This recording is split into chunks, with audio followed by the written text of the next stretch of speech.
You probably understand yourself really well, better than anyone in your life. You've done the work. You can name your patterns, your triggers, your attachment styles, the whole map. And if someone was going to ask you why you are the way you are, you could genuinely give a really good answer, a story about what you understand. And that understanding has served you. It's made you functional, clearer, better at reading situations, better at handling your own reactions, better at most of the things that you pointed at. So awareness works. It does exactly what it's supposed to do. But there's one place that it keeps failing. One area where all the insight in the world doesn't seem to move the needle. Where is that? Intimacy, close relationships, and high-stake environments. The closer someone gets, the less your understanding seems to help you. You can know exactly what you're doing. Name it out loud, speak about it while it's happening, but still watch yourself go through it.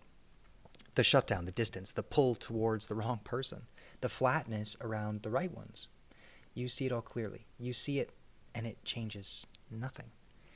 So here's the real question, the one that turns this whole thing on. Why does the one tool that works everywhere else in your life stop working when someone gets really close?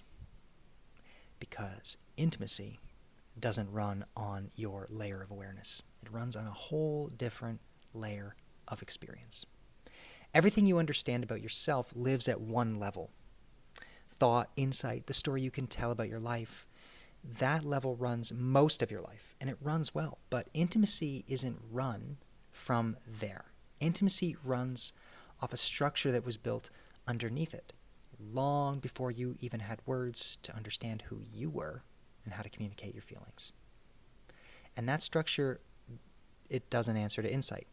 You can't think your way down to it, which is exactly why understanding never reaches it.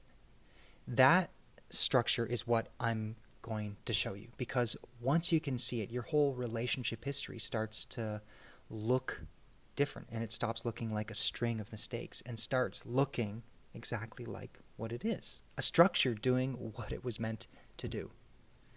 So there are two parts to this, and we're going to start with the first, and it's naming it.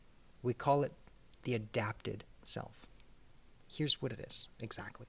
The adapted self is a version of you that your body has built very early to make sure that you got love, you stayed safe. It's a version that learned which parts you kept close when people were near and which parts you pushed away when people were near.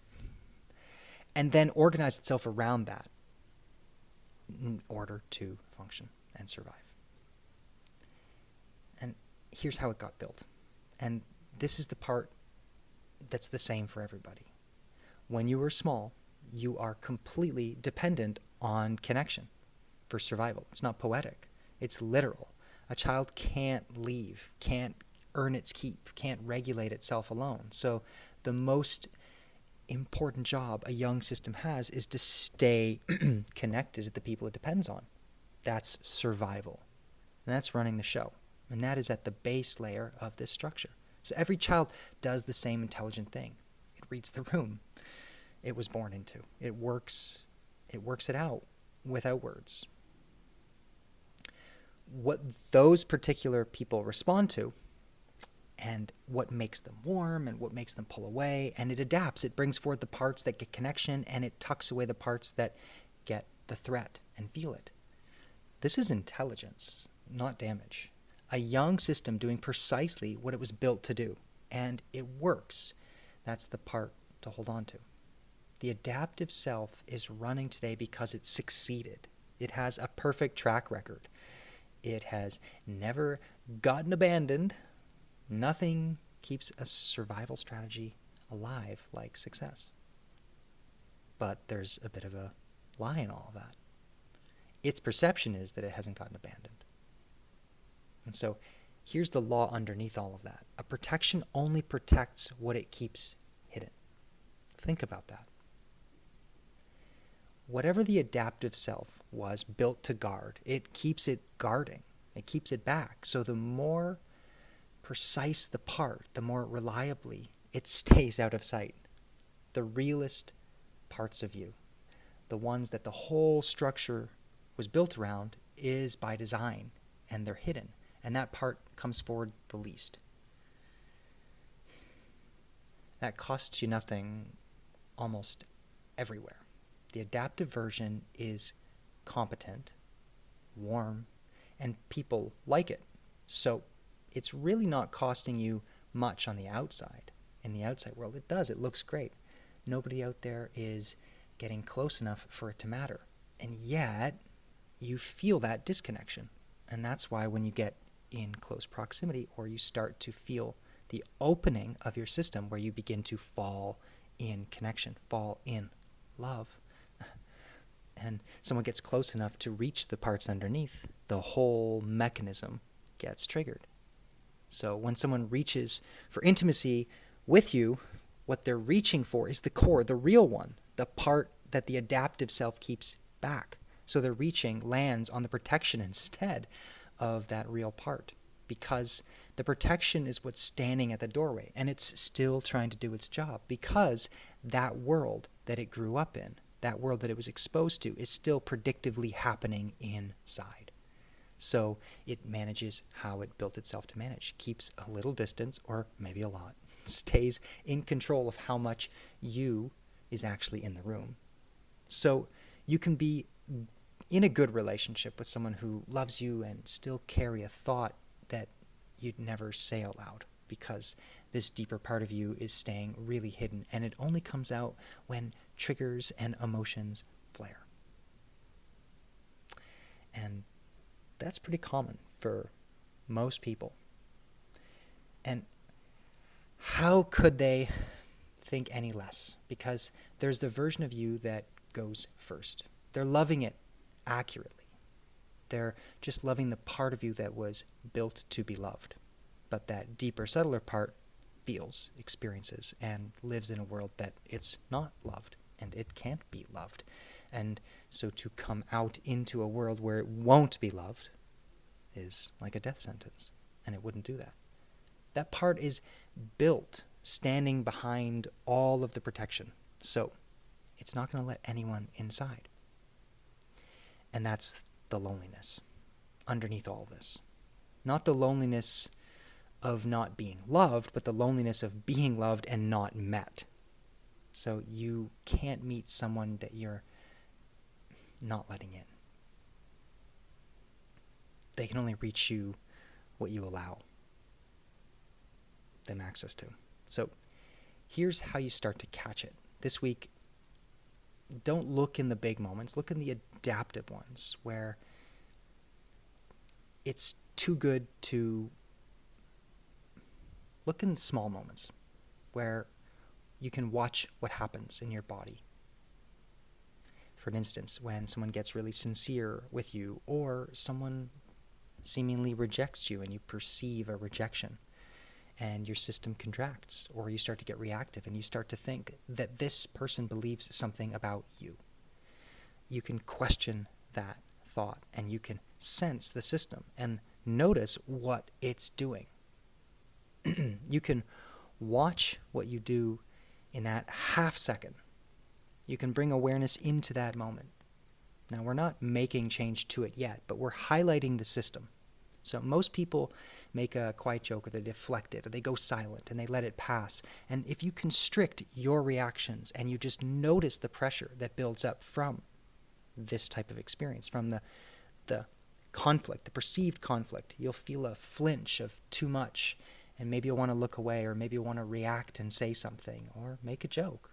But if you pause and you constrain that, you're going to notice that the energy is going somewhere. The system is actually reacting in a totally different way, and it's going to start to give you the view of these two separate structures and systems that are working. And it's so fast. So all you need to do is just give it that one moment. That flinch is the adaptive self working right there in real time. So don't try to stop it. Just catch it, because the whole shift starts with you understanding and noticing that difference in the moment between the version of you performing closeness and the version actually getting it, being open.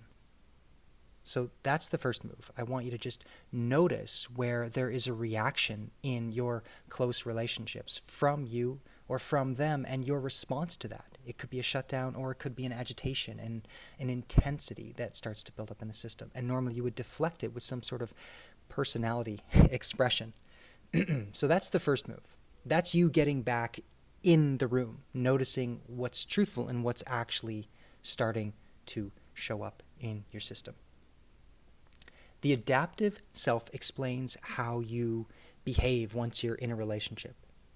The managing, the flinch, the distance. Okay, so it does not explain why you keep ending up in the same relationship, because the adaptive self is reactive. It shows up to whoever's in front of it or whatever environment is in front of it, and it does its job based on the past, no matter who's across the table. So it doesn't choose, it just reacts. Something else is actually making the choice inside. And that's the part that should stop you. You've changed your type. You're consciously tired and trying to pick different people. And you keep landing in the same emotional place with someone who feels new on the surface and painfully unfamiliar underneath. So the question that we come to is this: if the version of you shows up that's always on the surface, what's underneath it? What's choosing how to show up for you? What is really happening inside? Something is selecting the experience, and it's your conscious taste. Your conscious taste has tried to change, and it lost. Now stay with me on this one. That's the thing choosing, your conscious taste. So let me say the patterns out loud that you've actually lived. Different person, different year, same series of events, and a completely different type of person. Same ending, familiar pain, and a different face. What's happening? You didn't consciously choose any of it. If anything, you choose against those patterns on purpose more than once, and they were still far too consistent to be random. Something has been selecting the experience with more precision than you've been able to. Why? What's going on? So there's a name for that second part. Call it a foundational layer, a blueprint of what's really going on. This internal map, the internal reality of your internal world. Mapping from the past and what's happened, predicting and trying to predict the future. The blueprint is the definition of the love your body drew before it had any words for it. So what love was, what it costs, and your identity that got built around that, your sense of self that came in response to the environment of connection, love, safety, trust. And this is the one that runs your whole life. You're deeply committed to it, whether you want to believe it or not. And your system likes this, and it feels like home. That's why you'll be attracted to the same painful, toxic relationships. And you don't write it consciously, which is the whole problem. It was drawn in the same years the adaptive self was formed by the same young system, reading the same room. The adaptive self decided how to behave to stay in connection. The blueprint decided what connection is. The two halves of one survival strategy built side by side. You've got the system reacting, the structure of the system reacting, and then you've got a blueprint of the world that it believes to be happening, informing the system to continue to react the same way. So here's the line to hold. A preference is something you have, and a blueprint is something that has you. A preference you can change. You can decide to like something different, and you can go after it and choose it. A blueprint chooses for you because it's not your conscious self doing it. It is a deeper primary layer underneath where you thought you were making decisions.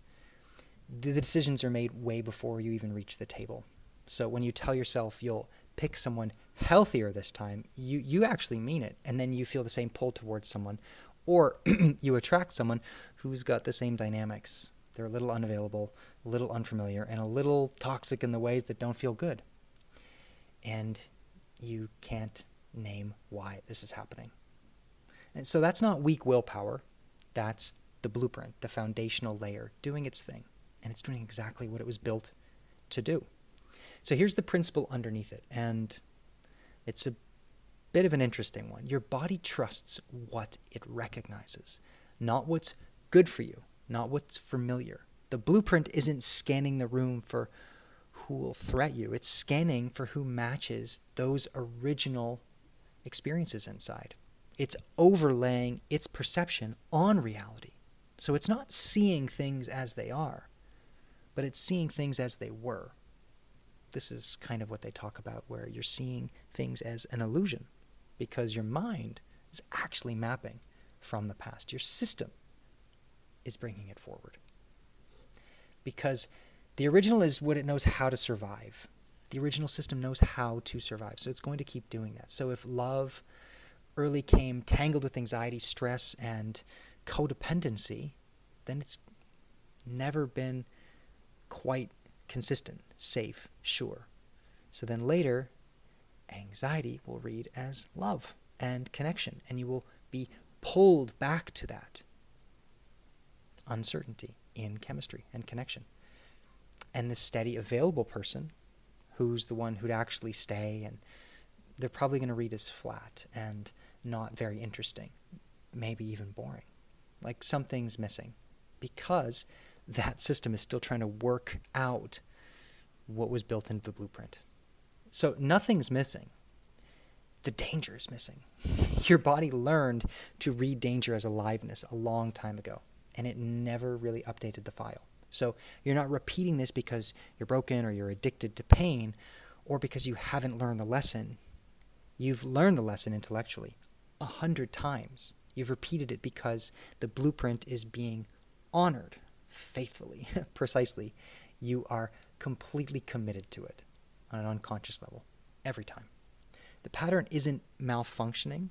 It's like a loyalty. Your system is going back to this because it's built inside. It's what the self has built itself around. So for it to go away, so much has to move. And it's not just in the mind. This is a big key because these are the two components to the world. And if this is where the real grief is, well, we know this is where the real grief is because this is where the relationship pain lies in these experiences, when the system cascades into reaction without any of it making sense, even though you can cognitively know all about your attachment styles and all about your challenges and all about the stories, and yet these experiences still happen. So the person who has a steady and kind and is present, who you let go because they felt flat when flat was only the absence of the chaos that your body had, learned to need to feel like it was loved. So an identity can be built around these experiences that I'm not lovable, that I'm not enough, that you don't deserve love. And so when someone shows up with the tenets of real, actual love and connection, your system could completely reject that because it doesn't actually believe that it can't allow it in. And it's committed to not allowing it in. And that's the reality that it will fortify and create. So, somewhere back there is good love you couldn't feel because it didn't match the blueprint. That's the cost almost nobody counts. So here's how you start to see this layer. A layer is deeper than a flinch. Earlier you watched what's happening inside a single moment when you have reaction and your system starts to react. Now look across that and start to sense and understand the world that's starting to form. How do your thoughts start to pile up? How do they start to come forward? How does your perception about others, yourself, and your environment, your work, and your life start to change when these triggers happen? This is a sign that that world inside, that blueprint, is being triggered, and it's starting to inform your perception of reality. One is looking at the trigger, noticing that moment where it does start, and then two is starting to sense this cascade of what it is actually doing as you start to go into it. So most people won't look deep enough at this identity experience that starts to show up. But this is the real key. So Look at the emotional weather in the experience, the specific feeling of being with it, the reoccurring ache, that particular flavor of longing that comes up where you keep thinking about the person, ruminating over them. These are signs that this world is starting to show up, that this trigger inside the system, the structure is kicked off, and now the blueprint is active. The original blueprints that no longer kind of serve you. So through that line, the weather keeps showing up. No matter how different people seem to be, and no matter how persistent you are in getting on dating apps. You've been studying the people, and you can find all the issues in them, but you can't seem to find the core issues that are going on inside this pattern and this blueprint deep inside. So the pattern was never actually the people, but it was just in the weather of your internal experience. Now you can see both things running under your relationships. The adaptive self, the version that shows up and manages and keeps you a step back from all of the people that you want to have close connection with, and then this unconscious blueprint, this heavy world that chooses based on the previous experiences in life. The older thing choosing who shows up first before you actually get in place, pulling you towards what's familiar and calling it home. That's the diagnosis. So that's why intimacy goes the way it does for you. Two structures, both built to keep you safe, doing their jobs perfectly, and their jobs are quietly costing you the thing that you want the most, which is connection, love, and feeling like you just are stoked to be with yourself, to be with yourself. That self-connection is the gold. That's how you really find and establish connection with others. And there's more layers to this, and we'll get into those. But here's the relief that none of this is a character flaw. And it's because it's a structure, and it's a structure that can be seen, it can be worked on, and it can actually be changed. So the whole point of what we're talking about here is to take you out of what's wrong with me and start to put everything where it belongs. That this is something that was built. This is something that was formed, which means that when we start to work on it in the right way, you can actually change this predictive world, this blueprint that's been creating relationship dynamics that don't feel good. But here's the thing that nobody's going to tell you about what comes next. So seeing it isn't freeing it. You can map the self perfectly. You can read about your blueprint like a page. You can understand every word of what we just talked about, and you can still feel both of them running unchanged. The next time someone gets close, or the next time someone cuts you off, or makes you feel a certain way because they've rejected you, whether it's at work, whether it's in your close relationships. That's the most disorienting part of this whole thing. You can finally understand it, and understanding does nothing. So the next question isn't what's the pattern. You can see the pattern now. The question is almost something that nobody answers honestly, which is, why does the understanding change nothing? And that's where we go next. Because that work, when you go deep enough, is where you actually change the blueprint, you change the structure, you change the system, and everything else on top of it starts to adapt without much effort.